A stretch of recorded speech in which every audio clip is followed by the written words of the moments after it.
Vamos a la clase número 4, que para tonificar el día va a ser bien complicada para estar a tono con lo que ocurre. Bueno, comenzamos. Todos sabemos que las finanzas ocupan un lugar clave en el capitalismo contemporáneo, especialmente en las crisis, y las finanzas involucran otra transformación cualitativa. Ya hemos analizado el sentido del capitalismo globalizado, del capitalismo digital, del capitalismo precarizador. Ahora vamos a sumergirnos en la problemática del capitalismo financiarizado. Y el tema siempre comienza por el propio concepto de la financiarización. Es muy usual, pero su sentido exacto es complejo. En general se interpreta que la financiarización es el gran aumento del volumen de activos financieros de todo tipo en el Producto Bruto, y ese es el gran indicador del cambio por este aumento tan significativo de todos los instrumentos financieros en la actividad económica. El problema es que de por sí que algo aumente no nos está clarificando lo que pasa. Necesitamos una evaluación más cualitativa. Y habitualmente se han resaltado tres cambios importantes: la desregulación de actividades, la globalización financiera y la gestión bursátil financiera de las empresas. Y hay muchos ejemplos de cómo eso se traduce en la financiarización general de la economía. Pero estudiando un poquito mejor el problema, estos tres ítems que se presentan como los cambios centrales, en realidad están asociados a modificaciones estructurales de las finanzas mucho más específicas, sobre las cuales ha puesto la lupa sobre todo la Pavitzas. El primer cambio es el autofinanciamiento de las compañías. Las grandes empresas en las últimas décadas colocan títulos directamente en el mercado global, juntan el dinero que necesitan y se financian. Empezaron a hacerlo con las fusiones-adquisiciones. La propia dinámica de competir y comprar deuda de otra empresa lo fue llevando a las empresas transnacionales a tener un acceso directo al mercado mundial, y con ese acceso directo al mercado mundial, autofinanciándose, se produjo el primer gran cambio en la financiarización. El segundo cambio es que, como las empresas empezaron a autofinanciarse, los bancos dejaron de tenerlos como clientes, como primera actividad, fue decayendo el crédito convencional, la actividad del banco comercial, que es recibir depósitos, dar crédito, fue perdiendo peso, y los bancos se corrieron a la actividad de bancos de inversión, que consiste esencialmente en actuar directamente sobre el mercado interbancario. Y en vez de intermediar entre clientes, empresas, depósitos, comenzaron a desarrollar el rasgo más importante del periodo actual, que es la titularización o titulación. No sé cómo es en castellano esto, que consiste esencialmente en que el banco ahora obtiene un préstamo, obtiene un título y lo revende. Los instrumentos financieros que maneja los revende en el mercado interbancario, y esta actividad de tener créditos, empaquetarlos, dividirlos en porciones, encontrarle la mejor rentabilidad y volvérselo a vender a otro banco, esa intermediación comenzó a ser el gran negocio de prestar entre bancos con poco reaseguro. El efecto principal es que el banco pierde su función tradicional que es prestarle a alguien sabiendo qué va a hacer eso con su dinero. Es custodiar el préstamo. Yo te presto a vos porque sé que tenés una empresa de chocolatines, veo tu balance y sé qué es lo que vas a hacer. Bueno, el banco se aleja de esa actividad y pierde su rol de evaluador directo del riesgo. Y el tercer gran cambio no es de las empresas, no es de los bancos, sino es de las personas, de las familias. Es el ingreso de la financiarización en el ingreso personal. En Estados Unidos, todas las familias tienen grandes hipotecas y manejan sus pensiones. Y ese endeudamiento de las familias y el manejo de su fondo de pensión, de su jubilación, es la gran novedad. Esto era impensable hace 50, 60 años atrás. Ilustra la privatización general de la vida social. Por lo tanto, la financiarización, siguiendo la Pavitza, es este autofinanciamiento de las empresas, la titulación de los bancos, el endeudamiento de las familias, que fueron madurando como cambios en los últimos 4 décadas. Vienen de antes, pero todas las regulaciones de los estados nacionales apuntó a consolidar estos 3 cambios. Y el gran regulador financiero de cada país, que es el Banco Central, empezó a adoptar distintas medidas para asegurar estos 3 tipos de actividades, refutando mucho la idea neoliberal que la financiarización es la desregulación. No es la desregulación, es otra regulación. No es que el Banco Central, como querrían los austríacos, la corriente neoliberal austríaca desaparece. No, tiene más injerencia, pero tiene otras regulaciones con el ojo puesto en darle vida, en garantizar el funcionamiento de estos 3 cambios. Lo importante es que si las regulaciones nacionales son las que definen el perfil de estos 3 cambios, estos 3 cambios dependen mucho de lo que hace cada país. El modelo típico de la financiarización es Estados Unidos, el modelo anglosajón. Allí estos 3 procesos se han desarrollado a pleno, y el caso totalmente contrapuesto es el caso de China, donde no hay ninguna de las 3 de los 3 elementos de la financiarización. Ni los bancos, ni las familias, ni las empresas financiarizan sus actividades. El soporte de todo este cambio fue una modificación del escenario internacional que se remonta al fin del patrón oro, del patrón dólar oro de 1970, donde los estados nacionales son los garantes ya directos de las operaciones financieras, son los que dan confianza a una moneda para que se pueda operar en las finanzas. Pero la novedad es que junto a la globalización productiva que fuimos observando, se desarrolló la globalización financiera para darle un contenido internacional a estos 3 cambios. Los 3 procesos, un bono de la empresa, una titularización de un banco, un paquete de endeudamiento personal, todo eso se gira a nivel internacional y se negocia en Nueva York, en Londres, en los grandes centros internacionales, lo cual llevó al mundo financiero internacional a poner el ojo en algún tipo de regulación internacional, y aparecieron los convenios de Basilea I, Basilea II, que es empezar a ver qué pasa, cómo controlo que los bancos no entren en un desmanejo mundial cuando todos esos fondos dan vuelta por el mundo y escapan al viejo control que tiene cada banco central de lo que está ocurriendo con las finanzas. Por lo tanto, cuando se habla de capitalismo financiarizado, que es uno de los grandes cambios de la era, de la época actual, lo que importa no es tanto el volumen, cuántos derivados dan vuelta por el mundo. Lo que interesa es qué modificación cualitativa se ha producido en la autofinanciación de las empresas, en el rol de los bancos como bancos de inversión, en la gestión familiar de las hipotecas y de las pensiones, sujetos a regulaciones nacionales para apuntalar o no estos procesos, y a un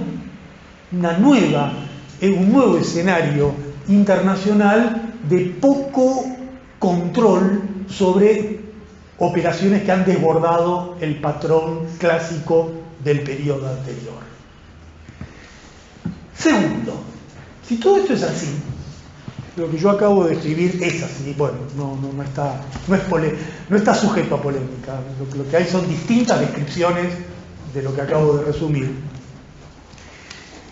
La principal consecuencia de todo este cambio es un agravamiento de la inestabilidad monetaria y financiera del capitalismo. Porque confirma lo que Marx ya había intuido, que el capitalismo está sujeto a dos tipos de grandes crisis. Las crisis que se desenvuelven en la propia esfera financiera y las crisis que tienen que tienen un fundamento, un cimiento productivo más estructural. Si hay una crisis que es solamente financiera o financiero-productiva, solo se sabe después, cuando estalló la crisis y se ve su dimensión. Si su dimensión es acotada, cae un banco, cae la bolsa, quiebran fondos de inversión y no sale de ahí, es una crisis financiera autónoma. Si sale de ese círculo y penetra en el Producto Bruto, en la recesión, en el nivel de actividad, es una crisis de tipo más general, de tipo más productiva. En la época de Marx, las crisis financieras autónomas, en la época del patrón oro y la ausencia de bancos centrales, era muy frecuente. Cada 6, 7 años se venía una de esas crisis, se limpiaba el capital y la acumulación continuaba. Desde la mitad del siglo XX, desde la entreguerra, las crisis financieras autónomas se tornaron mucho más acotadas porque está el Estado regulándolas y potencialmente más explosivas porque con esa regulación estatal pueden pasar de la esfera financiera a la esfera productiva a una escala mucho mayor. Y lo que ha pasado en las últimas décadas es que las crisis financieras autónomas que vienen desde el siglo XIX, ahora están condicionadas por estos tres cambios que describí antes. Ahora la crisis financiera autónoma aparece cuando falla una autofinanciación de una empresa, una fusión, adquisición, ahí están dando vueltas y al final no sale, y al no salir repercute sobre la estabilidad de las empresas.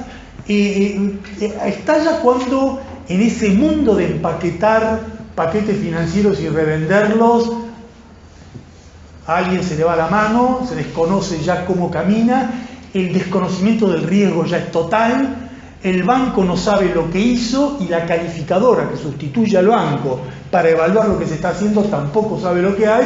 Entonces eso también genera una crisis financiera autónoma. Y finalmente el endeudamiento familiar.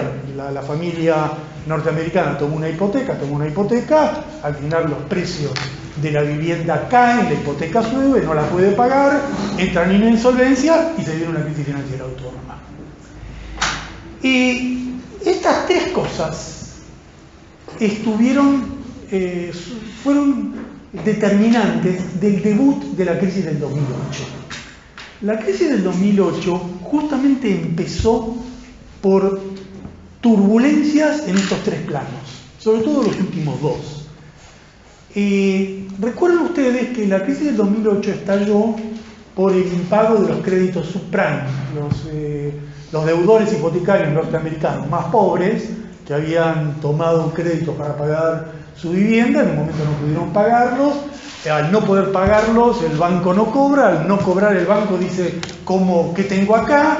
Pero el banco ya no tiene ese crédito porque se lo traspasó al mercado interbancario, está empaquetado, entonces dice esto no cobro, yo no sé de qué se trata, va al mercado interbancario y en el mercado interbancario ya nadie sabe de qué se trata y se transfiere del deudor hipotecario al mercado interbancario, dos de los pilares de la financiarización.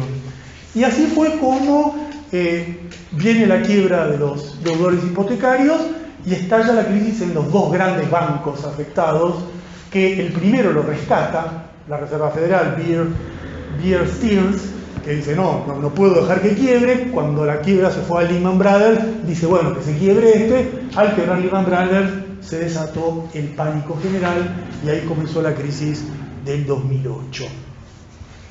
Esta secuencia que es importante recordarla, de la crisis del 2008 vamos a hablar hasta cansarnos en la segunda parte, pero lo traigo ahora para que vean cómo las transformaciones generadas por la financiarización en las operaciones del mundo financiero son desencadenantes de las crisis contemporáneas. Y en este caso es muy nítido. Algunos dicen que la .com, la crisis que antecedió a esta, puede ser vista como una crisis de autofinanciación de la empresa.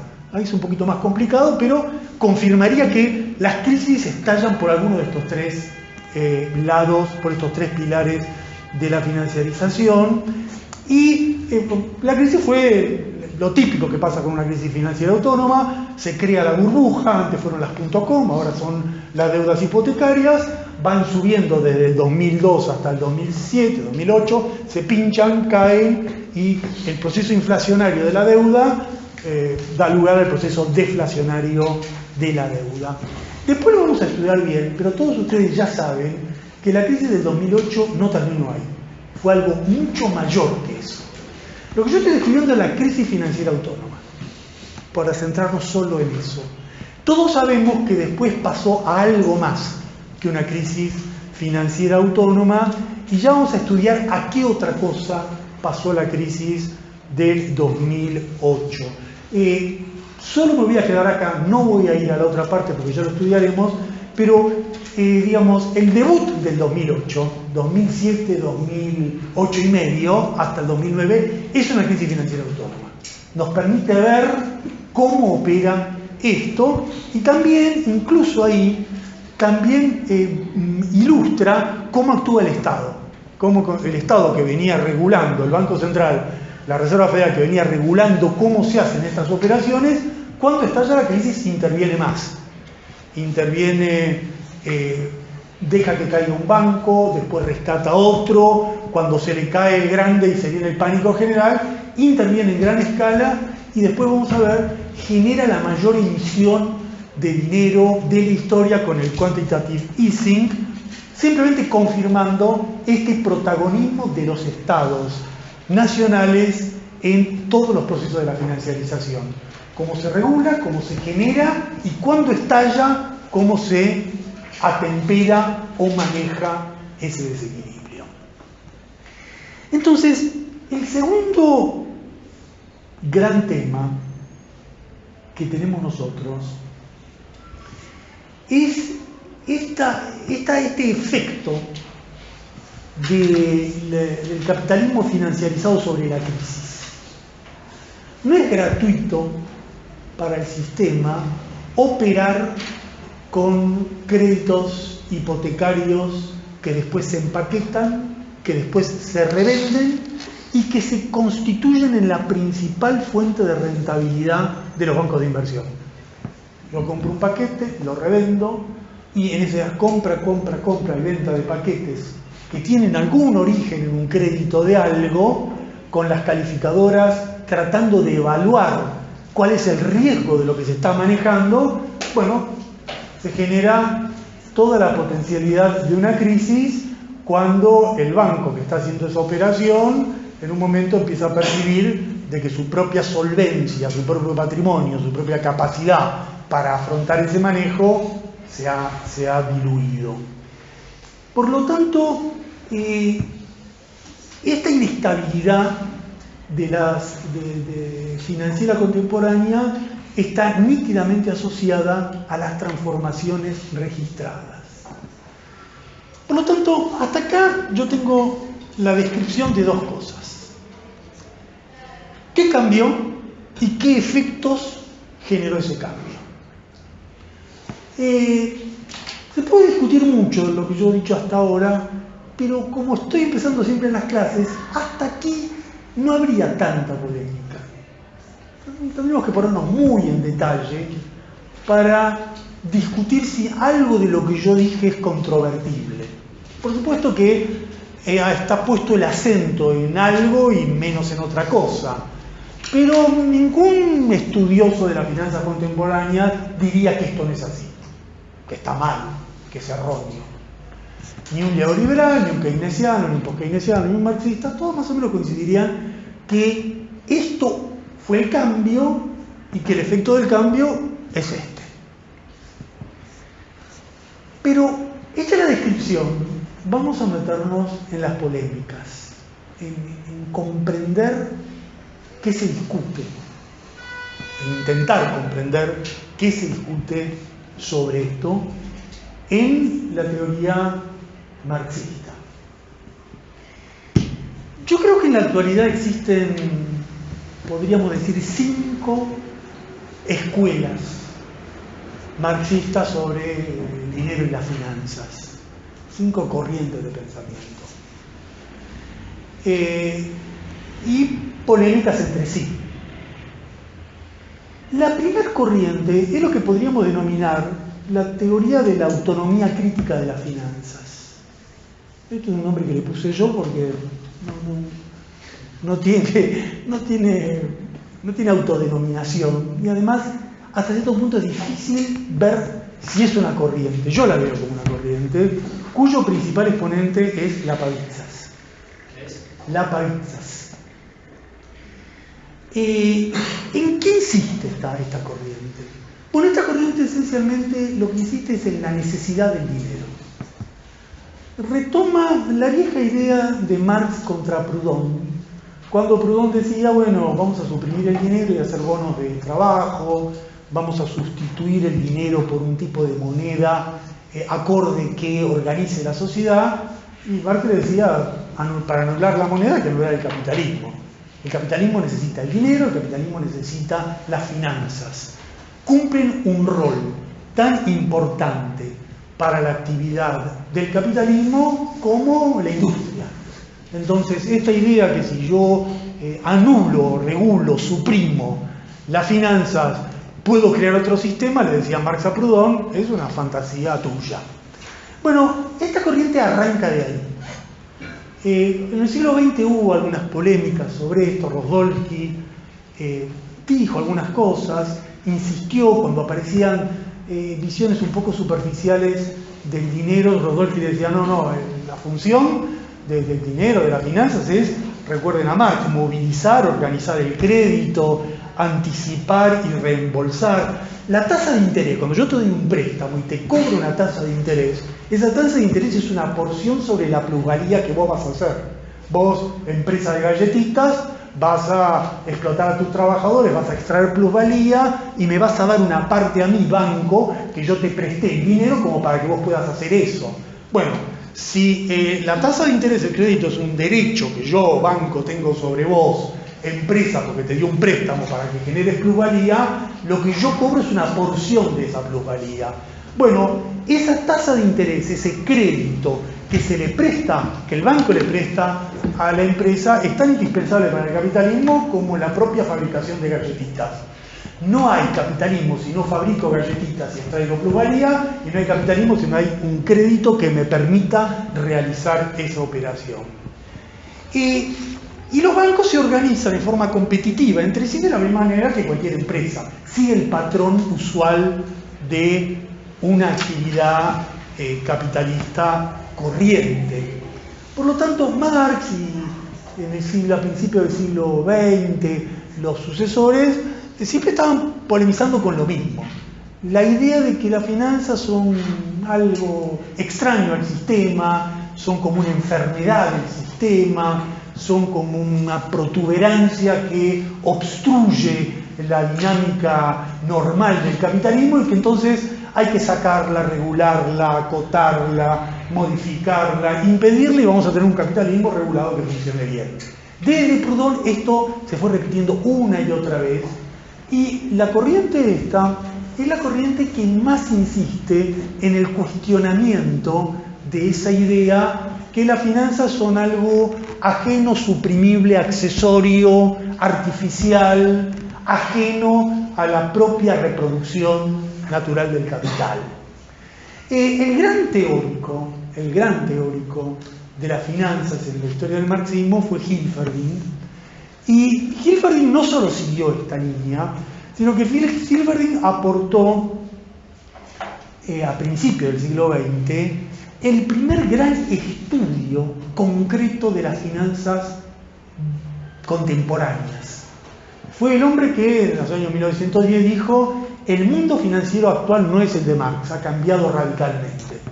y ha cambiado radicalmente por el peso que tiene el banco que le da un crédito a la empresa. Y Hilferding hizo un estudio monumental sobre el sistema financiero, y ese estudio monumental fue muy impactante a principios del siglo XX y leído a posterioridad todavía es más impactante porque registró los cambios que yo acabo de comentarles de las últimas 4 décadas para su época. Fue el hombre que dijo: en esto ha cambiado el mundo financiero a principios del siglo XX. Y el cambio central que él veía es el papel dominante que tiene ahora el banco sobre lo que va a hacer la empresa, porque la empresa depende ya de grandes créditos y el banco tiene que mirar muy bien lo que va a hacer la empresa con sus créditos. La famosa idea de Hilferding de que hay una fusión del capital industrial con el capital bancario, lo que quiere decir es que el capital bancario pone los ojos adentro de la empresa para conocer a quién le está prestando, cuánto le está prestando y qué va a ocurrir. Aparece lo que Hilferding denominó el monitoreo del banco sobre la empresa, que después, 10, 20, 30 años después, iba a ser el monitoreo del Banco Central sobre todos los bancos que monitorean a las empresas. Hilferding fue el que percibió lo que esto estaba ocurriendo. Y Hilferding dijo: mirá cuánto cambió el capitalismo, que ahora este sistema que ya involucra volúmenes tan importantes de fondos necesita un sistema de custodia mucho más centralizado para garantizar la operatoria habitual del capital. Lo de Hilferding es muy importante porque las 3 modificaciones que yo señalé en la actualidad justamente existen en contraposición primero a Hilferding, a lo que se veía en su época. En la época de Hilferding, en vez de una empresa que se autofinancia, una empresa transnacional, General Electric, que va y coloca títulos, todas las empresas dependían del crédito que le da el banco. Es lo contrario de lo que ocurre en la actualidad. En la época de él, la intervención del Estado era menor. En la época de él, los bancos cumplían esa función de custodia y no existía nada parecido a un derivado, a un título, a una titularización, y mucho menos una financiarización del ingreso personal. En la época de Hilferding es otro el mecanismo, pero nos da la pauta de cómo hay que analizar las finanzas observando cuál es el cambio central de la época. El gran problema que tuvo Hilferding, más allá de errores, universalizar el modelo alemán, es que Hilferding pasó a la historia por la lectura que hizo Lenin, que tenía otro propósito y otro objetivo, ya lo estudiaremos. Lenin quería estudiar otro tema. Lenin estudiaba la etapa del capitalismo en un terreno imperial. Todo lo que Lenin dice de Hilferding, en realidad lo sacó de Hobson, del otro teórico, la idea del rentismo, del parasitismo. Todo eso salió de otro. Y Hilferding quedó entonces, no se terminó de entender a Hilferding porque la lectura de Hilferding fue por Lenin, que es otro tema que ya lo veremos en otra clase mucho más adelante. El problema de los monopolios no es la problemática de Hilferding. Esta corriente, esta escuela de la autonomía de las finanzas, de la autonomía crítica de las finanzas, parte de Marx, sigue con Hilferding y también toma en cuenta 2 grandes pensadores. Una que ellos no le dan mucha bola, pero yo sí le doy bola porque ellos no se dan cuenta de lo importante que fue Susan de Grunov, otra marxista importante ya de los años 60, donde ella lo que incorporó es la idea de que el sistema financiero actúa como una pirámide del sistema contemporáneo. Ahí vos tenés dinero que se crea, el dinero privado que crean los bancos, que prevalida la operación, te doy un crédito, vamos a ver, yo ya te emití ese dinero, vamos a ver qué pasa.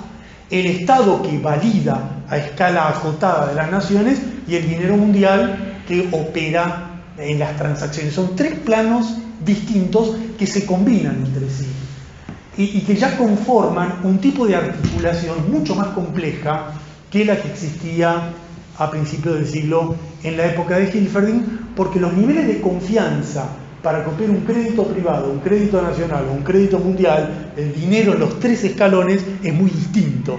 Entonces, ella describió muy bien eso. Pero la pavitza sobre todo se basa en la escuela japonesa, de la cual no tengo ni la menor idea, pero él cita a varios, que aparentemente es el fundamento de esta concepción, porque la escuela japonesa, algunos sí son conocidos, Seki, Nito son conocidos, son un poco más conocidos. Ellos, estudiando mucho Japón, el modelo financiero japonés, se dieron cuenta hasta qué punto el banco opera en las finanzas contemporáneas auditando, retomando lo de Hilferding, auditando bien la empresa, ¿no? Retomando. Esto es como la historia, esto vuelve a la historia de los bancos. Siempre se discutió si los bancos surgieron como orfebres o como comerciantes, si el banco surgió en una operación de atesoramiento o el banco surgió en una operación comercial. Bueno, esta corriente insiste en la idea de lo comercial, insiste en que el banco no es un intermediario, el banco esencialmente es un custodio de lo que le está ocurriendo a la empresa. Y seguramente son japoneses porque allí es donde en esa articulación tan fuerte entre banco y empresa se verificó más fuerte cómo el banco impone la selección de las operaciones, cómo conoce, dota el sistema de un conocimiento de lo que ocurre en la empresa y tiene al Banco Central arriba conociendo lo que los bancos conocen de las empresas. Esa idea de un capitalismo regulado japonés viene de este rol de nervio que tienen los bancos sobre todo el sistema. Por lo tanto, yo creo que esta corriente, que claramente está representada hoy por las pavitzas, esta corriente tiene primero el mérito de describir muy bien cuál es el cambio actual, ¿no? Es decir, esto es el cambio. Lo hace con una comparación histórica, muy atinada. Lo compara con Hilferding, lo compara con los años 20. Extiende la comparación a la posguerra, pero con mucha inteligencia dice: las finanzas actuales, la finanza de posguerra, la finanza de principio de siglo. Interesa comparar las tres, pero tener muy en cuenta el modelo puro de la preguerra de Hilferding para ver hasta qué punto este es distinto. Entonces, es una escuela que nos brinda una gran descripción de los cambios actuales, pero sobre todo, este es el problema conceptual, a lo que apunta es a señalar que estas transformaciones tienen una lógica, siguen una pauta.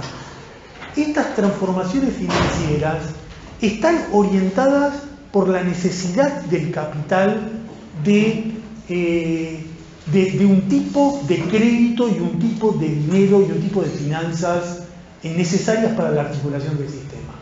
El mensaje central de esta corriente es: lo que ocurre en las finanzas es porque el capital necesita eso.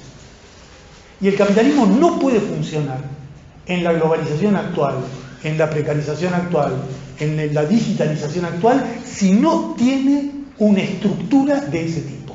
Esta es la idea central. Y aunque ellos no lo dicen, los que ven toda la película se dan cuenta de eso. Los que miran a esta corriente ya viendo todo lo demás, se dan cuenta que ese mensaje, las finanzas son necesarias, cumplen una función, tenemos que ver su función, tenemos que ver su lógica. Una vez que uno desmenuza esa lógica, ve claramente que esa lógica sigue la pauta de la transformación del capitalismo en todos los órdenes que estamos viendo. Nada es arbitrario, nada es casual, nada es puramente casual. Dicho esto, tenemos la descripción, tenemos la crisis, tenemos la corriente, que si la presento primero es porque es la que más me gusta. ¿Qué dice la segunda? La segunda es mucho más conocida que la primera. Es la teoría del capital rentista. Está muy vinculada con los trabajos de Genet. Genet fue el gran expositor de la idea del capital rentista y retomó otra tradición muy distinta, que es la idea que las finanzas contemporáneas consagran la hipertrofia, el rentismo, el parasitismo y la escasez de inversión genuina. Es todo lo contrario de lo que acabamos de ver. Hay una segunda tradición que es esta, que arranca, prácticamente ha estado presente desde Marx y tiene infinitos exponentes a lo largo del siglo XX. Después fue muy influida por la corriente keynesiana y después por la corriente post-keynesiana, que subraya todo el tiempo esto. La finanza se expande, la financiarización se expande porque el sistema genera un tipo de parasitismo, de rentismo, de hipertrofia que descontrola su propia actividad y su propia dinámica. Más que observar la lógica y la función, aquí lo que se registra es un tipo de contradicción que introduce la expansión de la finanza sobre el propio capitalismo. El mensaje es el opuesto al anterior. Aquí las finanzas se van expandiendo, no porque necesita el sistema, y adoptan una forma, no porque es la forma que necesita el sistema, sino que adoptan ese curso porque Frankenstein ha creado un producto que genera unas burbujas que no puede controlar. Y ese descontrol es el descontrol de la financiarización, ahora sí, en la primera definición que vimos, en la idea que es un volumen, es una desproporción entre activos financieros y el PBI global. Esa desproporción, que es 200, 300, 500, siempre los nubes, las cifras son incuantificables, esa desproporción, ¿qué es lo que está mostrando? Está mostrando ese divorcio. Yo creo que esta tesis tiene algunos problemas importantes. El primer problema consistiría conceptualmente en definir cuál sería el óptimo, cuándo no habría hipertrofia. Por ejemplo, ¿cuál es el número que define que no hay hipertrofia, que no hay sobreabundancia de capital, que no hay exceso, que no hay capital que no se puede invertir? ¿Cuál sería ese punto de equilibrio? En realidad ese punto de equilibrio es un poco difícil de concebir e de imaginar, no existe, no hay tal cosa. El capitalismo no tiene un número que le permita decir que si el PBI es 10 y la suma de todos los instrumentos financieros es 500, eso es mucho, es poco. Y si sube más, ¿quiere decir algo? Que el PBI suba a 10 y esto suba a 500. Y si esto cuando sube 10 y hay una crisis y baja a 8, esto subió a 60, a 600 y bajó a 400, ¿qué implicaría en términos numéricos? Bueno, ahí está todo el problema post-keynesiano de la discusión de la financiarización en términos de un volumen, de un número, que en general no se sabe a dónde va, no se sabe a qué conduciría. El otro gran problema de esta tesis es que ve un Hilferding distinto, ve un Hilferding tipo Lenin. Más que ver el Hilferding que captó las transformaciones cualitativas del capitalismo de su época, ve la versión de Lenin de que es rentismo, parasitismo, estancamiento, ausencia de inversión genuina. Y con este bagaje es una mirada de fuertes denuncias, de fuerte impugnación de las finanzas, que por supuesto desde el punto de vista político está muy bien, pero que desde el punto de vista analítico no se sabe muy bien qué nos aclararía. Por ejemplo, una vertiente de esta corriente, la Monthly Review, dice que esto es así, ya lo veremos, porque el capitalismo está estancado y no puede salir del estancamiento. Entonces, como está estancado, explotan las finanzas. Bueno, sería una explicación. Arrighi dice que esto ocurre porque es el ocaso a las sucesiones hegemónicas, ya la veremos. Como Estados Unidos decae, se financiariza. Bueno, sería una explicación. Pero, ¿qué nos dice de la lógica actual del capitalismo? ¿Qué nos estaría explicando? No se ve con claridad. A tal punto no se ve con claridad que las polémicas con Gené, a diferencia de las pavitzas, ya llevan dos décadas, ya lleva mucho tiempo la discusión con Gené. Y Gené, en las versiones más recientes, se ha dado cuenta que las objeciones son muy fuertes, especialmente la objeción productivista, la objeción que le dice, pero esto que vos estás diciendo, ¿a qué obedece? ¿Por qué? ¿A qué atribuís vos la hipertrofia, el desmanejo? ¿Por qué? Entonces Gené ha ido girando. Él dice últimamente en los nuevos trabajos que todo eso ocurre porque cae la tasa de ganancia. Y al decir que todo eso cae por la tasa de ganancia, en realidad explica una financiarización por una de las teorías marxistas de la crisis, que es la tendencia decreciente de la tasa de ganancia, que será gran protagonista de este curso en una clase. Pero el problema es que si el problema de la tendencia decreciente de la tasa de ganancia y la financiarización es solo un reflejo de la tendencia decreciente de la tasa de ganancia, en el fondo, ¿qué es la financiarización? O sea, ¿qué nos estaría diciendo? Porque si la tasa de ganancia cae ahora, ya lo veremos cómo cae, cómo no cae, pero si ese es el determinante, la gran diferencia con la corriente anterior, que el determinante no es una crisis financiera autónoma. Esta es la gran diferencia. No es que acá se generaron un conjunto de instrumentos que dan lugar a un desequilibrio autónomo asociado al tipo de transformación que tiene el capitalismo, sino que es una caída de la tasa de ganancia asociada con transformaciones que no se sabe exactamente cuáles son. La tesis de Genet, no de casualidad, Genet fue una de las grandes figuras de la campaña por la tasa Tobin.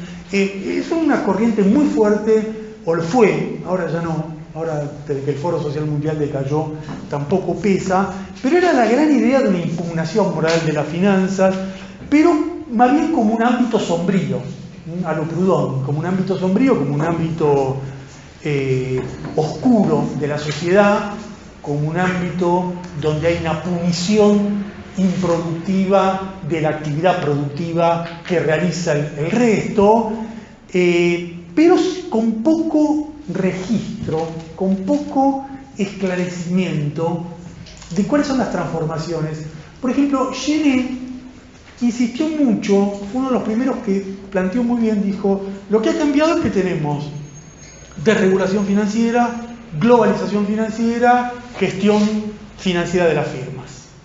Estos son los cambios, y los tres cambios reflejan hipertrofia, parasitismo. El problema es que esos tres cambios no me están diciendo en qué cambiaron las finanzas.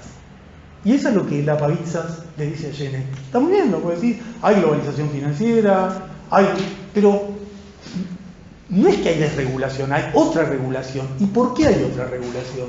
Hay otra regulación porque a lo largo de 3, 4, 5 décadas cambió el sistema financiero. Entonces yo ahora soy una empresa que no necesito al banco porque coloco mis propios títulos. Y esto es clave, porque si una empresa no necesita un banco porque coloca sus propios títulos, quiere decir que hay una globalización productiva en donde esa empresa es la gestora y es la principal actora de la globalización productiva. Ya no depende del banco. Bueno, para captar eso, yo me tengo que salir de una simple impugnación al mal que las finanzas, o a los males que las finanzas originan sobre la sociedad, y tengo que hacer una indagación, digamos, en términos tradicionales, más científica, más auscultando lo que pasa para tratar de comprender la lógica de lo que está sucediendo. Y al mirarlo a Hilferding tanto por Lenin, ve a Lenin pero no ve a Hilferding, no ve el cambio. No ve que Hilferding decía, la empresa depende del banco y ahora la empresa ya no depende del banco. No capta que Hilferding decía, el mundo se maneja por un orden regido por el patrón oro y ahora no tenemos ni patrón oro ni patrón dólar oro. Que Hilferding, el consumidor, no existía como actor financiero y ahora es un elemento clave de toda la actividad financiera, el crédito que yo te voy a dar para que te compres una casa, o para que te compres un auto, o para que tu jubilación ingrese en el actor central del sistema financiero internacional, que son los fondos institucionales. En la época de Hilferding, en la posguerra, el fondo institucional de pensión, los que manejan, esos que compran títulos y derrumban títulos, esos que destruyen periódicamente la economía argentina, son esos fondos. Bueno, esos fondos, que son los fondos de la pensión de los países desarrollados, no existían en el época de Hilferding. Entonces, no basta que yo describa eso, que Genet lo hace, va y viene pero lo hace, no basta que yo lo describa, porque si yo lo voy a describir siempre como una protuberancia parasitaria, entonces hace eso y es más si yo lo voy a describir así, no voy a captar cuál es la lógica que tiene ese tipo de actividad financiera en el nuevo sistema financiero y en correlación con los cambios de lo que venimos viendo hasta ahora. Porque aunque en cada clase no establecemos la conexión, esto sigue un hilo conductor. Esto que ocurre acá es porque hay capitalismo digital, precarizado y globalizado. Bueno, llegamos a la tercera corriente. La tercera corriente es la tesis de Duménil-Lévy. Siempre el pobre Lévy queda fuera. La tesis de Duménil tiene puntos de contacto con Genet, pero pone el acento en otro lado. Duménil dice: la financiarización es la hegemonía de las finanzas. La hegemonía de las finanzas sobre la clase, sobre la clase capitalista, sobre la sociedad. Él dice: hubo una hegemonía en los años 20, desapareció en la posguerra, con el neoliberalismo hay hegemonía financiera. Y él define al neoliberalismo. Para él, el neoliberalismo es la hegemonía del capital financiero sobre el resto del sistema. Y la ofensiva del capital de las últimas 4 décadas es la dominación que ejerce ese capital financiero sobre el resto. Y se ejerce porque las finanzas, él tiene trabajos muy detallados. La idea central de él no es que, a diferencia de Genet, que los bancos ocupan, o los fondos de pensión, o los fondos institucionales gravitan. Él va a otro lado. A lo que Duménil va todo el tiempo es a decir: mirá el directorio de la empresa, mirá el directorio de la principal empresa. ¿Quién maneja ese directorio? Entonces él siempre hace estudios muy detallados de cómo el directorio de la empresa está en manos de accionistas que son representantes de la gerencia financiera. La gerencia financiera son los fondos de inversión, los bancos. Y lo que Duménil siempre dijo es que eso cambió la forma de funcionamiento de la empresa. Esa es su tesis central. Porque si la empresa no está dirigida por su gerente tradicional, que dice: bueno, yo vendo autos, ¿cuánto hay que invertir en un auto nuevo? ¿Cuánto el gerente de comercialización, la propaganda, los rulemanes, la pintura? Sino que si General Motors está dominada por la gerencia financiera, lo único que importa es la acción. ¿Cuánto cotiza la acción de General Motors? Y entonces, como la acción de General Motors pasa a ser el regulador de todas las decisiones de General Motors, entonces aparece lo que se llama la gestión accionaria de la firma, donde la firma tiene que dar un rendimiento este año del 10%, definido por la cotización de su acción. Y eso, para Duménil, eso determina que la tasa de inversión de la empresa no está sujeta a las necesidades competitivas de la empresa, sino al dictado del rendimiento financiero establecido en la bolsa. Entonces, la idea de Duménil es una idea bien completa. Ya lo estudiaremos a Duménil, es uno de los grandes pensadores contemporáneos. Ya verán por qué no estoy de acuerdo en nada con él, pero al mismo tiempo que lo conozco, entonces hay que tratarlo bien. Ese es el conflicto que uno tiene siempre. Me llevo muy bien con él. El problema consiste en que Duménil sí tiene una lógica total lo que dice. Ya lo van a ver en detalle. Cada pieza de su razonamiento encadena con otra de las tesis que él quiere plantear. Y esta idea que la empresa actual quedó bajo el dominio del rendimiento financiero, ya no de los bancos. Lo que él está diciendo es muy distinto a lo que Lapavitsas o Hilferding decía del banco auditando a la empresa. No está diciendo que el banco audita a la empresa. Él está diciendo que la actividad cotidiana de la empresa se define por el rendimiento financiero de esa empresa en los mercados bursátiles o internacionales.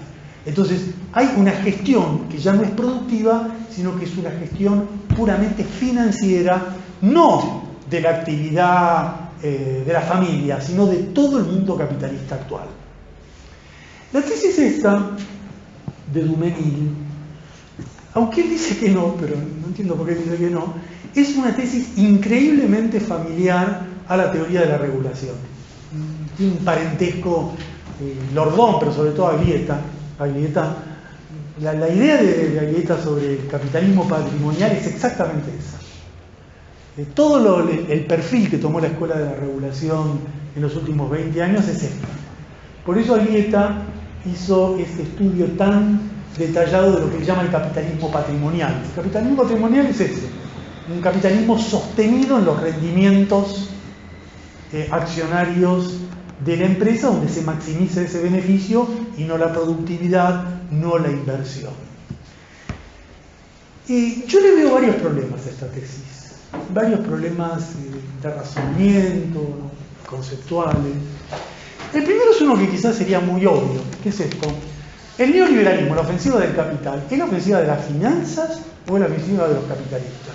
Lo que vimos al principio del curso. El neoliberalismo, cuando baja salarios, precariza, aumenta la tasa de explotación, ¿son los financistas o es el capitalismo para aumentar la tasa de plusvalía?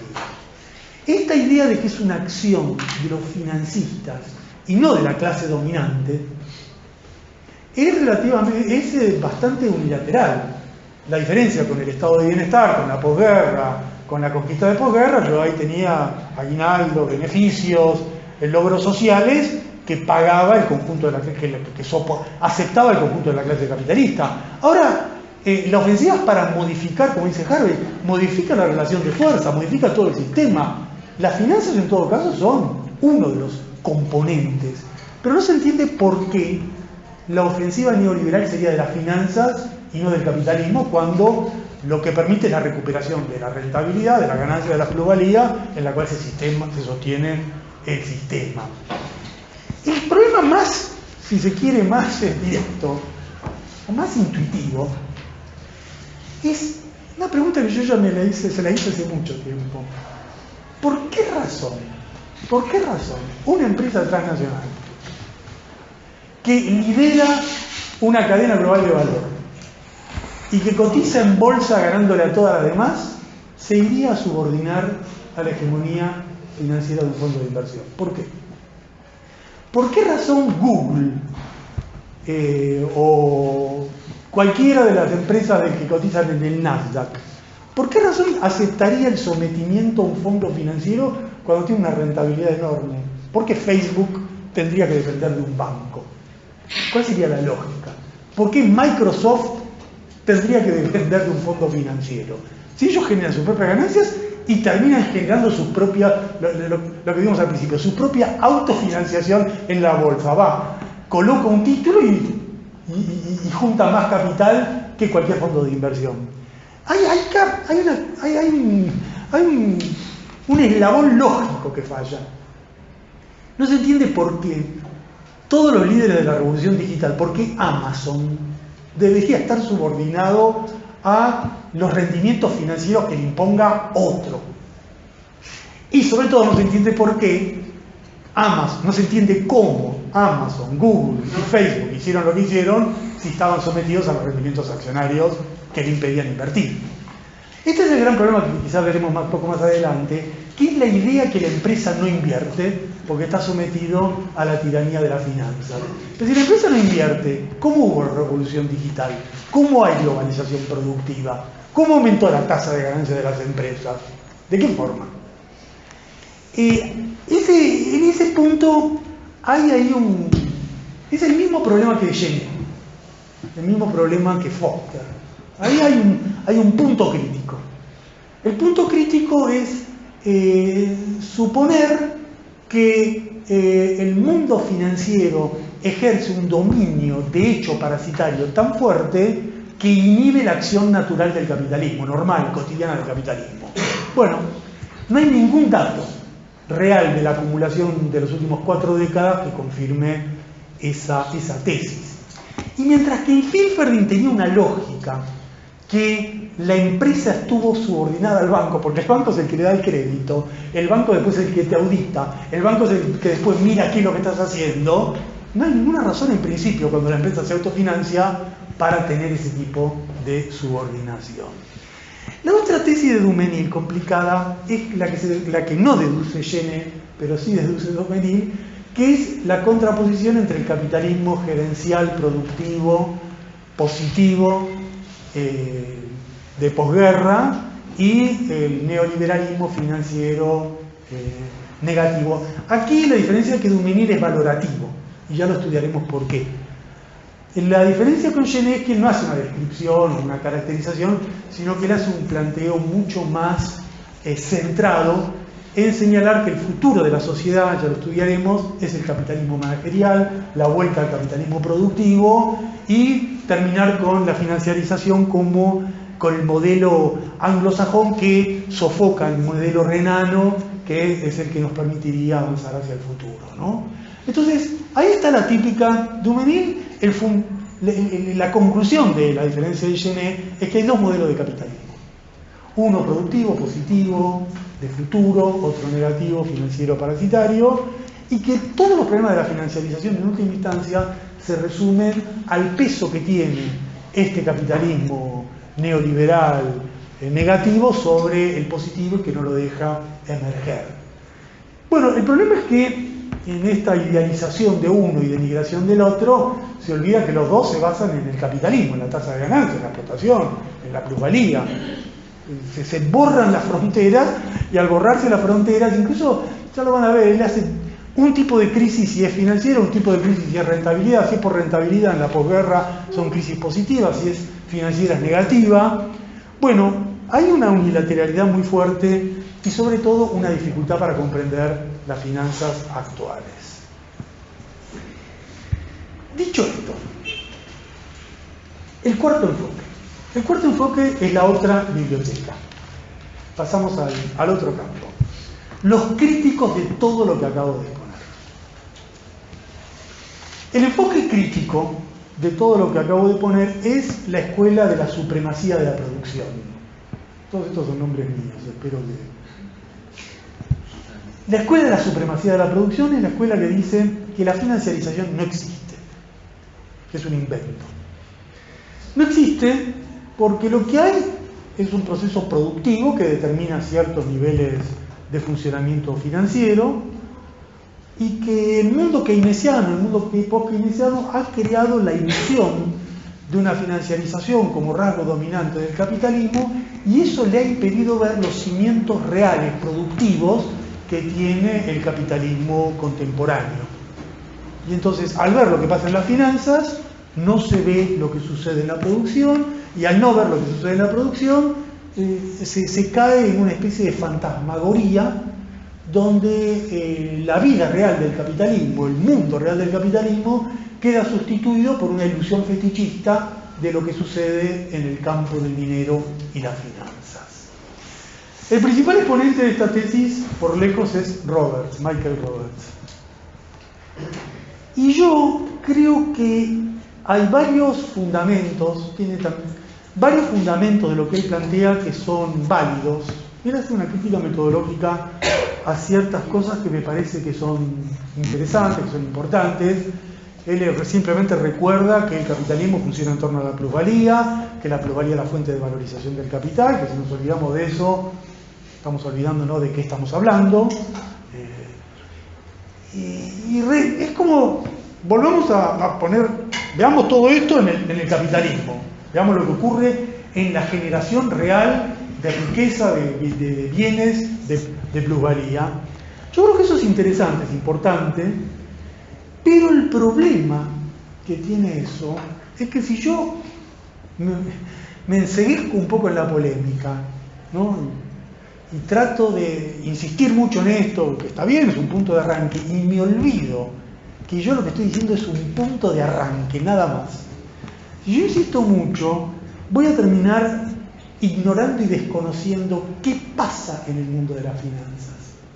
Si yo digo, mirá, las finanzas dependen de la producción, bueno, muy bien, punto de partida. Pero si yo solo digo, las finanzas dependen de la producción, bueno, flaco, dependen de la producción, pero las finanzas existen. ¿En qué consiste? ¿Cómo funciona? ¿Qué rol cumple? ¿Qué tipo de crisis tiene?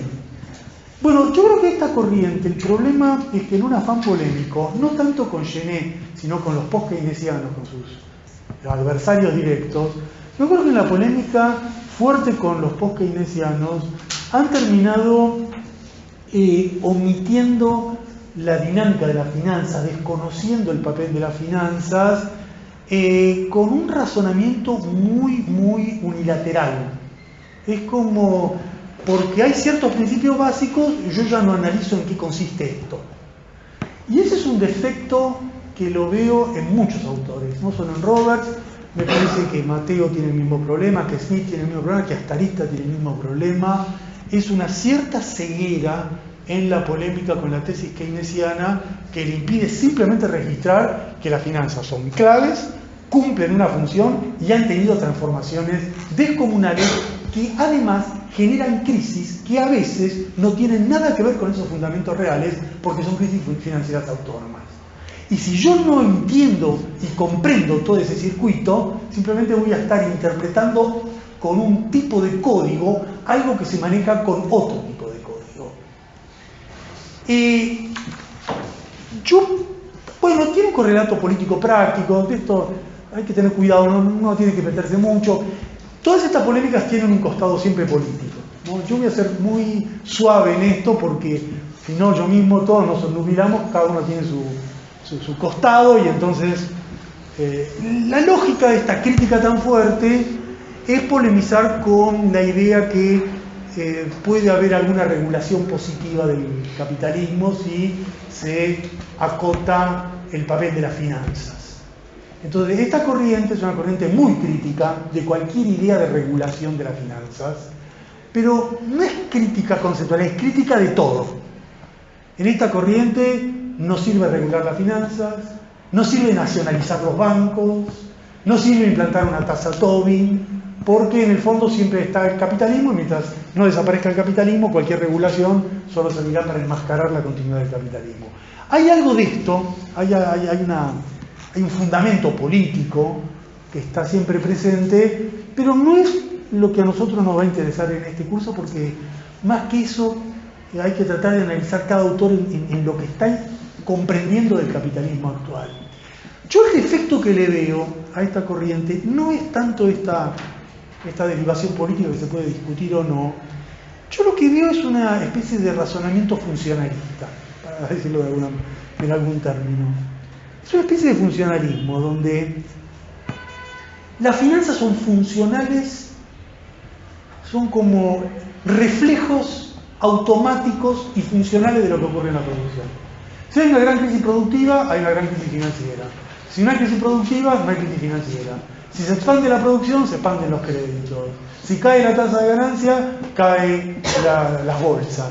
Y toda la literatura, de Marx hasta acá, marxista sobre las finanzas y el crédito, es que las cosas no son así. Que el mundo de las finanzas genera su propia dimensión, sus propias funciones y sus propias contradicciones. Hay un principio que hay que tenerlo siempre en cuenta. Yo creo que Michel Usson probablemente es el más equilibrado. Estaría un poquito en esta corriente, pero no, es el más equilibrado. Michel Usson siempre dice dos cosas que son claves y que no hay que perderlas nunca de vista. No hay que perder nunca de vista que el rendimiento financiero es una porción de la plusvalía. Por eso hay una ley sobre el capital y no hay una ley sobre las finanzas. La tasa de ganancia sigue una lógica, la tasa de interés una lógica articulada con la acumulación, la tasa de interés no está articulada, sigue el precio del dinero, la tasa de interés es la oferta y la demanda. La tasa de ganancia no es la oferta y la demanda, está articulada a la reproducción del capital. Entonces, siempre recordar estas cosas está bien. Yo creo que Usson cuando polemiza con Genet está muy bien, Roberts a veces también está bien. Recordar estas cosas está bien siempre y cuando esto no nos conduzca a una mirada rudimentaria, muy básica, muy elemental de las finanzas, donde hay una dimensión subyacente productiva que define todo lo que sucede en el mundo financiero. Yo creo que Sadek, por ejemplo, ha hecho muy bien, dijo, quizás fue así al principio, es una idea interesante, quizás el origen del capitalismo era como lo ve Roberts. Quizás el origen del capitalismo, la estructura del crédito sobre la actividad era tan reducida, por eso había esas crisis de cada 7 años que limpiaban capital y todo seguía como. Pero desde que empieza el papel del crédito a cumplir otro rol, ya es muy básico ver las cosas de esa forma y sobre todo la hostilidad, la ceguera en la polémica con los post-keynesianos es tan grande que acá hay casi un matiz neoclásico, ¿no? La idea de un sector real, un sector monetario y en el fondo lo que importa es el equilibrio del sector real. ¿no? Tanto batallar contra la cosa post-keynesiana de que hay un mundo financiero que define lo que ocurre en el sector real, se termina yendo al argumento neoclásico de que el sector real define lo que pasa en el mundo financiero. Mi visión es que, de la misma manera, para hacerlo más sencillito, de la misma manera que uno capta que hay una revolución digital si lee a los neo-schumpeterianos, ¿no? Los lee, ve la descripción y dice, la mierda, acá hay una revolución digital, aunque yo no estoy de acuerdo con los neo-schumpeterianos. Y uno se da cuenta que hay una transformación del proceso de trabajo si capta la bibliografía contemporánea post-Braverman. Aquí con los post-keynesianos es lo mismo. No es cuestión de discutir si las finanzas hay que regularlas, o hay que nacionalizar los bancos, o hay que socializar los bancos. Esa es otra política. Lo que hay que captar es que los post-keynesianos han aportado el material empírico de comprensión de las transformaciones del capitalismo contemporáneo, que hay que leerlo con atención para evitar una lectura sumamente rudimentaria, simplificadora, y que en la batalla contra el fetichismo termina obnubilando las transformaciones que sí ocurren en el mundo de las finanzas. La quinta y última corriente es nuestro conocido capitalismo cognitivo, que es muy difícil leerlos, es muy difícil entenderlos. Solo les voy a decir lo poco que yo entendí de lo que dice Bryan y Rafferty. Es Negri. Pasa que el mundo de Negri es un mundo que es tan difícil meterse ahí que uno se sumerge y después no sabe cómo salir. No sabe dónde está flotando, porque uno mismo se empieza a perder en ese mundo. Este mundo de Negri en el mundo de las finanzas parte de una idea que parece sensata. Ellos dicen, en la época de Marx, el dinero, al igual que la fuerza de trabajo, se guiaba por los principios del valor trabajo. Entonces, con los principios del tiempo socialmente necesario para la producción de una mercancía, yo podía evaluar el precio de un reloj, podía definir el nivel de un salario y con el patrón oro decir que esto equivale a 2 onzas. Había una materialidad que objetivizaba, que corporizaba los principios generales del capitalismo. Bueno, puede ser. Lo que pasa es que lo que no es cierto es lo que viene después. Eso desapareció por completo en todos los planos. Ahí viene el mundo cognitivo. Ya no hay materialidad en el dinero, en las mercancías y en la fuerza de trabajo. No hay materialidad de nada. Y esta historia de que no hay materialidad, que ya lo vimos, o sea, el trabajo ya no es material, porque ahora el trabajo es subjetivo, es intelectual, es en las redes, no importan los bienes, sino que importa lo que se crea en la nube de Internet. Bueno, el corolario de eso es que el dinero también es así. El dinero es volátil, el dinero es inmaterial. Como el mundo es inmaterial, todo es inmaterial, y la conclusión de Bryan es que si todo es inmaterial, la nueva forma de cálculo es la evaluación del riesgo. El riesgo es el único patrón que tiene la sociedad para evaluar un mundo material, inmaterial. Y entonces, no es que desapareció el oro. Para Bryan desapareció el oro, el dinero nacional, el dinero mundial, todo tipo de dinero. Y todo flota, por eso el dinero electrónico le atrae, todo flota en la nube, todo flota en definiciones donde lo que se está evaluando siempre es el riesgo. Y el riesgo es el parámetro para fijar precios.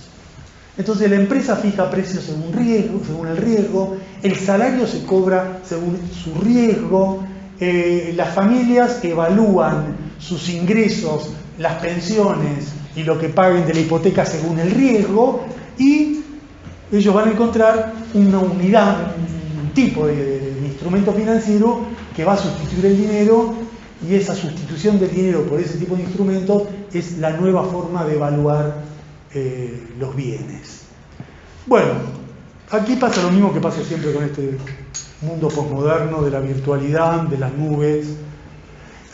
Aquí para mí el problema de esta teoría no es que tenga... Uno podría hacer la misma crítica que a Genet, que quiere decir, bueno, te has divorciado de la producción, pero ellos no se divorcian de la producción, se divorcian de la materialidad, como otro nivel.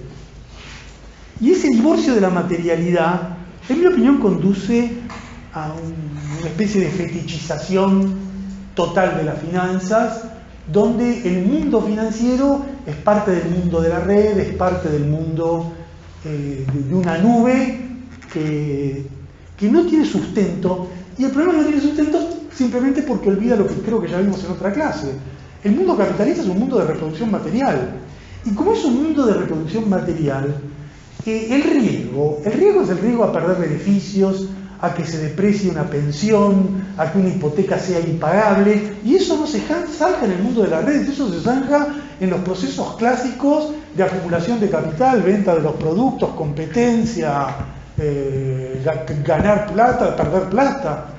Lo demás es una fantasmagoría, en mi opinión. Dicho esto, vamos a terminar con tres ejemplos.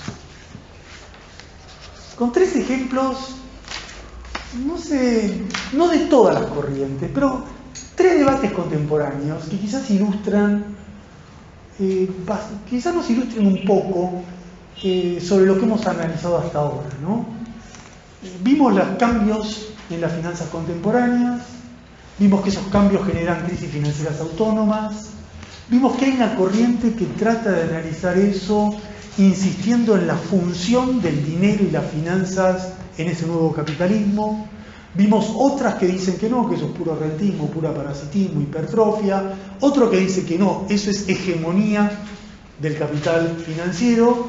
Otro que alerta y dice, ojo, eso no es tan así, lo hay que mirar bien, hay que poner bien el acento en la producción.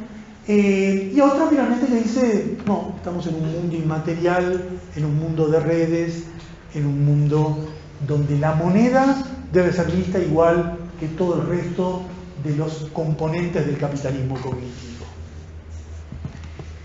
Hay tres debates donde yo, viendo el debate, me convenzo que la mejor alternativa es la primera, que la mejor alternativa es la Pavlitsas, la teoría de la autonomía crítica de las finanzas, que es la que más se acerca a definir cómo plantarse frente a los problemas conflictivos. Primer problema conflictivo: ¿qué es el capital ficticio hoy? El debate sobre el capital ficticio ya lleva un siglo. Empezó con Hilferding. Y cada vez que aparece un cambio importante en las finanzas, una nueva etapa, una nueva escuela, de nuevo el debate si esto es capital ficticio o no es capital ficticio. El capital ficticio es el capital divorciado del capital dinero. Es el capital que gira en un ámbito específico de las propias finanzas, donde la evaluación de ese instrumento financiero sigue un parámetro distinto a su evaluación en el plano productivo. Bueno, el ejemplo clásico, le queda a Hilferding.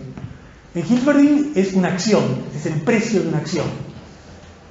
La acción es emitida por la empresa y en la acción emitida por la empresa el precio de la acción depende del rendimiento de la empresa.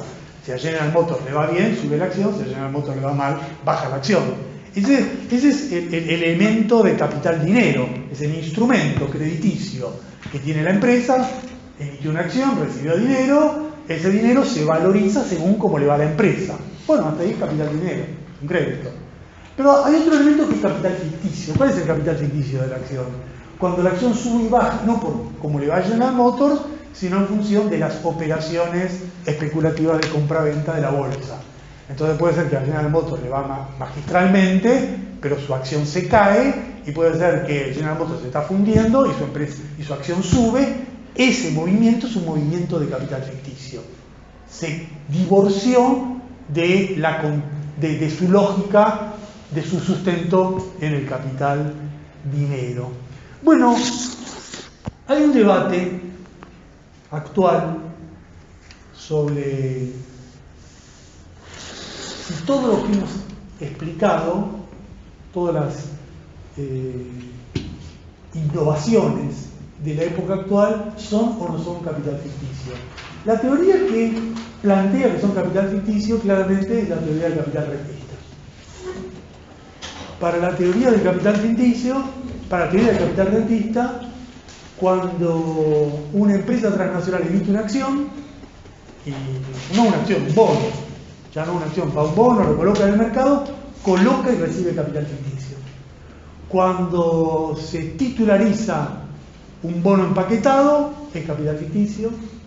Cuando una hipoteca está en manos de un banco y pertenece a un usuario, es capital ficticio.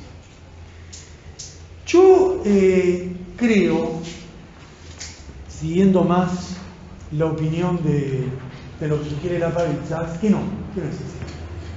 Que los dos elementos están presentes en distinto nivel en los instrumentos financieros que están circulando. Porque todo instrumento financiero finalmente fue emitido en función de alguna actividad. Y en la medida que mantenga un contacto con esa actividad, es parte del capital dinero que circula para financiar esa actividad. Esto es completamente conceptual. No se puede agarrar un papel y decir, tiene tanto de capital dinero, tanto de capital ficticio. Es una diferenciación conceptual de que en el fondo ese instrumento financiero que está circulando es una promesa de pago en función de beneficios reales. Y esa promesa de pago en función de beneficios reales que surgen de la plusvalía tiene una función de capital dinero real. ¿Por qué? Porque fue emitido para no inmovilizar el capital. Es lo que Marx cuenta con el atesoramiento. Si todos los capitalistas tuvieran que atesorar su dinero mientras no lo usan, no podrían acumular y reproducir el capital. Necesita que haya un banco que atesore y que con ese atesoramiento lo reparta en créditos y depósitos para que el capital funcione. Bueno, ese es el capital dinero. Son las famosas funciones que Marx va contando del capital dinero en sus distintas instancias. Bueno, eso no desapareció en las distintas alternativas del capital actual. Yo diría, esto es muy complicado, pero yo conceptualmente diría que el bono que emite una empresa transnacional para autofinanciarse, en su grueso es capital dinero, mientras que el paquete que arma un bono cuando titulariza un crédito y lo revende en el mercado interbancario es capital ficticio. La porción de capital ficticio es muy grande acá, la porción de capital dinero es muy poca, mientras que la relación es inversa con el bono. Y en el crédito hipotecario probablemente hay una parte del capital dinero que yo voy a comprar una vivienda y cuando eso se empaquetó y se vendió, entró el capital ficticio. Esta división me parece importante porque evita la pura fantasmagoría que me parece que está muy presente en la teoría del capital rentista de Genet. Tomemos otro ejemplo del mismo problema. El instrumento estrella para discutir cualquier problema en la actualidad, los famosos derivados. Ustedes saben que el derivado es un contrato. Un contrato es un derecho de pago, pero que se establece el contrato en función de un activo subyacente a ejecutar en el futuro. El derivado puede estar el precio del trigo, el precio del dólar, el precio de lo que sea, y yo, es como todo un seguro. Agarro y digo, bueno, yo tengo la cosecha quiero asegurarme que la voy a vender a tanto, entonces como no quiero depender, bueno, a futuro yo fijo un contrato, yo te voy a vender esta cosecha a $40, a vencer en el mes de noviembre del 2020, yo ya sé el precio y apareció ahí como un seguro, y ese elemento es simplemente un seguro, que además es un desarrollo del mercado de los seguros.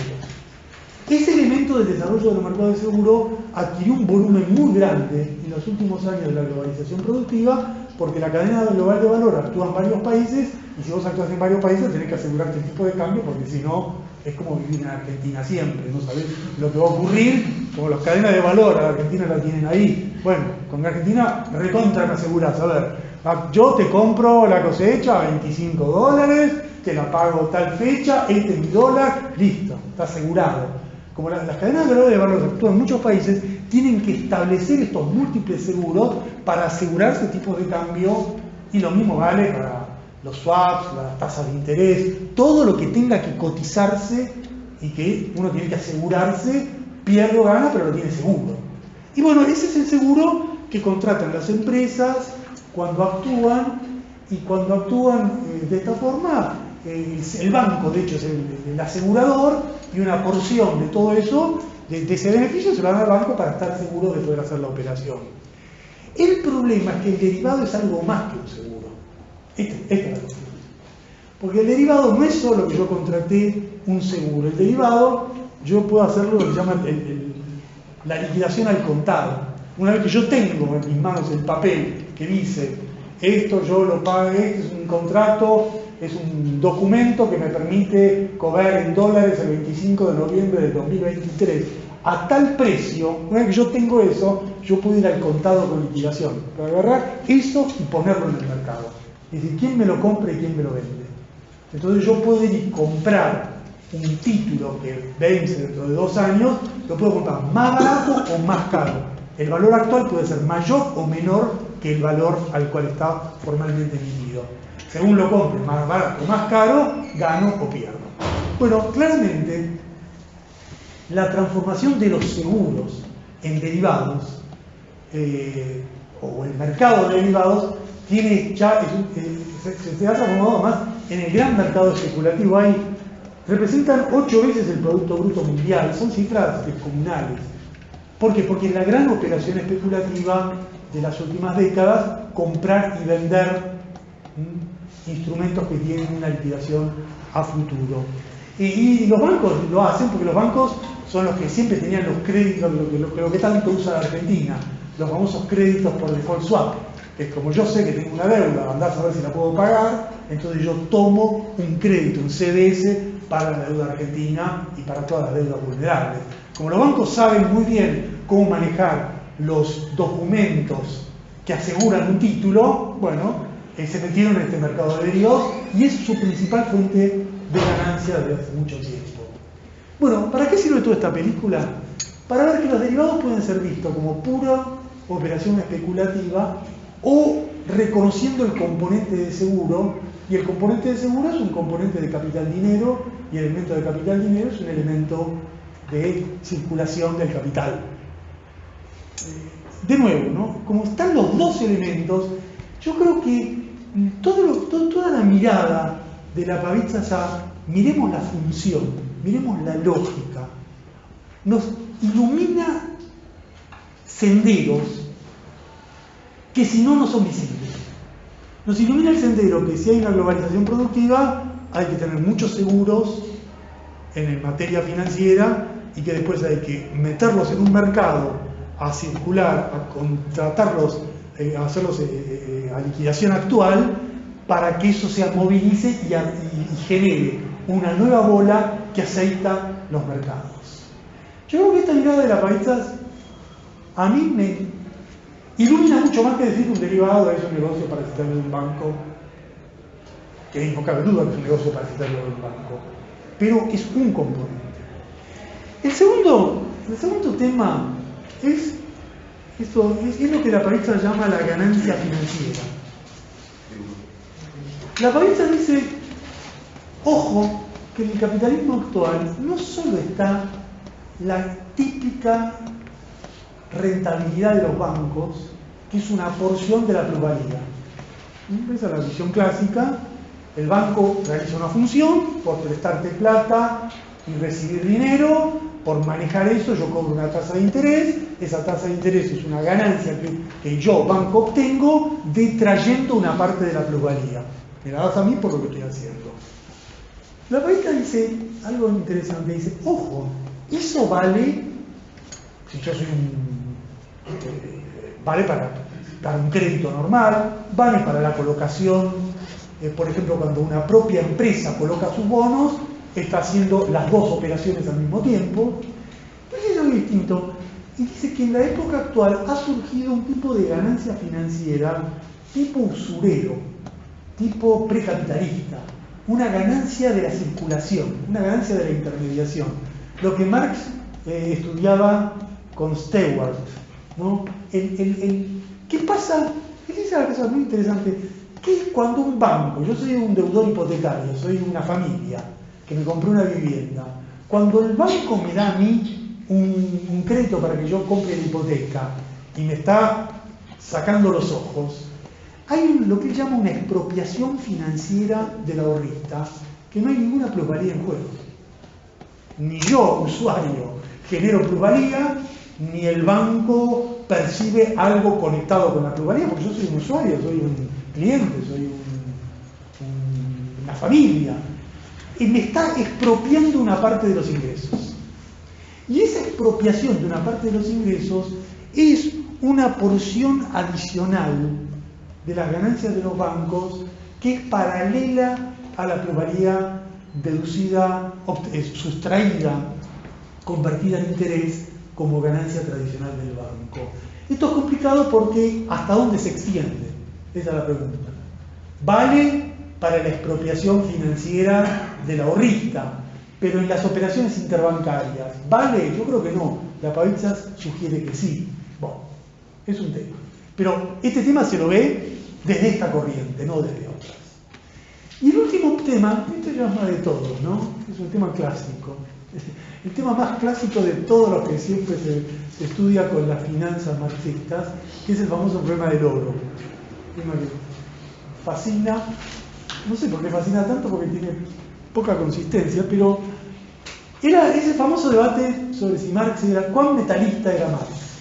Ustedes saben que en Marx el dinero tiene que objetivarse, materializarse, corporizarse en una mercancía. ¿Por qué? Porque así yo hago el cálculo del tiempo socialmente necesario en un bien concreto.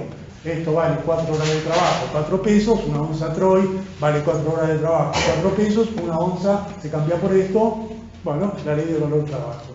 Ya vamos a ver todas las sospechas que hay sobre esto mismo en Marx. Pero, más o menos, es la lógica del metalismo, la lógica de que tiene que haber un patrón oro como dinero mundial. Y hay un debate hasta qué punto Marx era tan metalista o no. Muchos dicen que no, otros dicen que sí, hay muchos que dicen que sí y se equivocaba, otros dicen que no, pero no se equivocaba. Es un debate muy interesante, pero ya desde 1920, 30 el oro empezó ya desde el principio del siglo XX empezó a perder peso, luego el oro fue el sostén de las distintas monedas, hasta que en 1971 se acabó el patrón dólar-oro y ya está, se acabó, no hay más. Y ahora el dinero mundial depende de la confianza que tienen los que detentan esa moneda en la capacidad del Estado que emite la moneda de reembolsar lo que ese billete que dice dólar vale. Hay un debate entonces bastante interesante. Hay una corriente metalista, yo no estoy seguro, a mí me parece que Astarita es uno de los pocos, pero yo no lo termino de entender, me parece que está equivocadísimo. Prácticamente no hay metalistas. Hoy en día sería muy raro. Sería el extremo de una corriente de la primacía productiva, sería como una deducción exagerada, ya insostenible. Pero lo que está en debate, es decir, hay un muchacho, un amigo mío, muy profesor de dinero, crédito y banco, Guillermo Gigliani, que ha escrito un excelente artículo sobre este problema hoy en día. Porque la gran duda siempre es, entonces, ¿en qué se sostiene ese billete del que hace el dinero mundial? ¿Qué hay detrás de un dólar para que el dólar sea aceptado cuando hay oro detrás? Bueno, entonces hay un debate importante. Guillermo recoge muy bien la tesis de Foley, que dice que el sostén de la moneda que emite un país es la capacidad tributaria que tiene ese país para sostener una moneda como el sustento objetivo que le da fuerza a esa moneda para tener un valor comercial y sostenerse en el mercado.